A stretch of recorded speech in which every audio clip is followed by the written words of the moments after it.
Je termine le cours avec vous.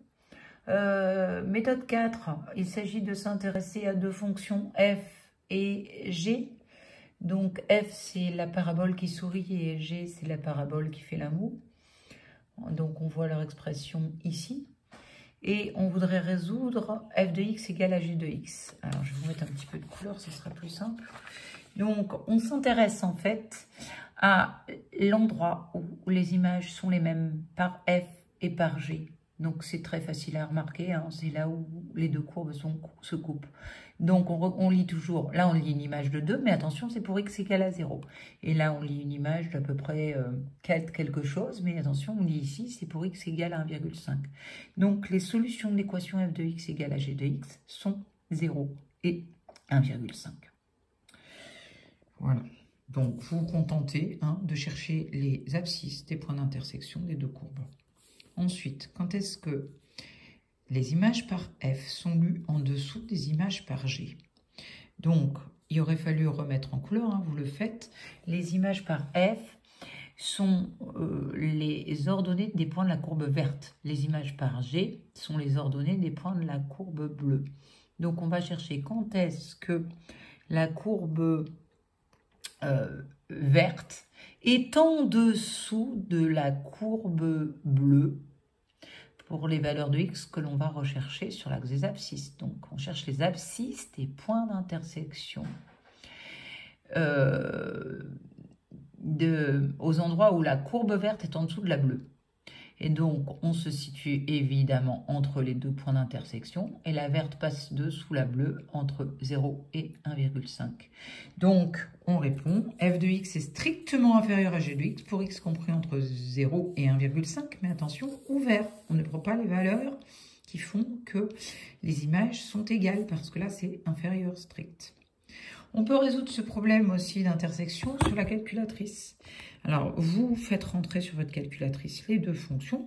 Dans le menu graphe, vous dessinez avec une fenêtre adaptée où on voit les intersections. Et dans ce cas-là, votre calculatrice peut vous donner des valeurs approchées des solutions. Vous avez vu, j'ai fait Shift, G-Solve. Et je résous un problème.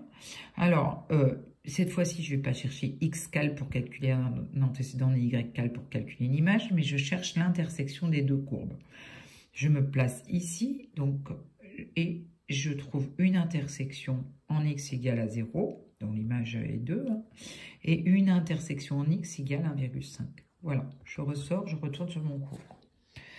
Variation d'une fonction.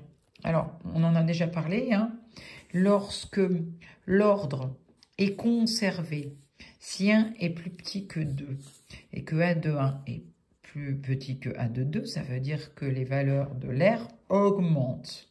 Donc, on dit que la fonction R est croissante. Ici, si on se place entre 3 et 4, eh bien, l'image par 3 est lue là et l'image par 4 est lue là. Donc, cette fois-ci, a de 3 devient plus grand que a de 4. Et donc, quand on augmente sur les valeurs de x, et donc l'aire du rectangle est décroissante. Et je vous laisse conclure ici, ça se passe entre 0 et 2,5, la fonction est toujours croissante, puis la fonction est toujours décroissante à partir de 2,5. Donc, je vous laisse surligner ce qui est important. Ce qu'il faut retenir, c'est qu'une fois une fonction croissante conserve l'ordre.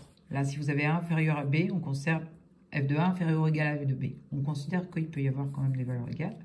Et si a est plus petit que b, quand f est décroissante, elle inverse l'ordre. Donc f de a devient supérieur ou égal à f de b.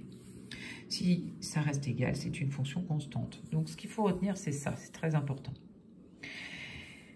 Et après les variations, forcément, quand une fonction est croissante et qu'elle ne tend pas vers l'infini, elle peut tendre éventuellement vers un extrémum. Ici, c'est notre maximum de 6,25 qui est atteint pour x égale à 2,5. Et souvent, ça correspond à un sommet au niveau de la courbe. Alors, ça peut être un sommet vers le haut, mais ça peut être aussi un trou. Dans ce cas-là, ça représente un minimum. Voilà, toutes les valeurs de la fonction sont inférieures à ce maximum ou toutes les valeurs de la fonction sont supérieures ou égales au minimum de la fonction. On peut alors dresser un tableau de variation. On s'intéresse aux valeurs extrêmes, donc les bornes de mon ensemble de définition et j'ai fait une erreur parce que je les ai prises entre 1 et 5. Donc, on va changer. Moi, j'ai mis add 0. Donc, on va mettre 0 ici. Voilà. Add 0 vaut 0. L'aire maximale atteinte, c'est en 2,5625. Donc là, vous avez la ligne qui représente l'axe des abscisses. Et là, vous avez les images extrêmes. Et on n'oublie pas de marquer les variations par une flèche qui monte si la fonction est croissante, une flèche qui descend si la fonction est décroissante. Et nous passons à la dernière partie du cours. Non, nous ferons la dernière partie du cours ensemble. Voilà, j'ai terminé. Apprenez bien tout ça, relisez bien tout ça.